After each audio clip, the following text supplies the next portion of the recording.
Hi viewers, welcome to ANR studio. కాకికి మనిషి ఆత్మకి ఏంటి సంబంధం మీకు తెలుసా? చనిపోయిన ఒక మనిషి 12 నుండి 13 రోజుల వరకు భూమి మీద సంచరిస్తూ ఒక ఆత్మ రూపంలో ఉంటాడట. మరి ఆ ఆత్మకి ఆహారం ఎలా, ఆకలి వేయదా అన్నదానికి సమాధానం, ఆ ఆత్మకి కాకికి ఒక సంబంధం ఉందట.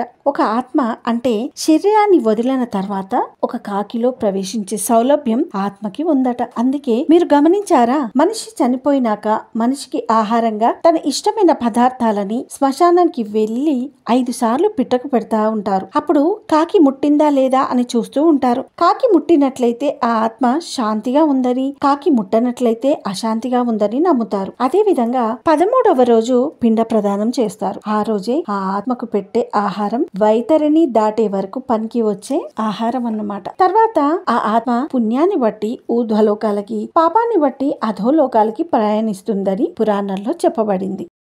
Hi, this is actress Subhashri and please do subscribe to ANR Studios.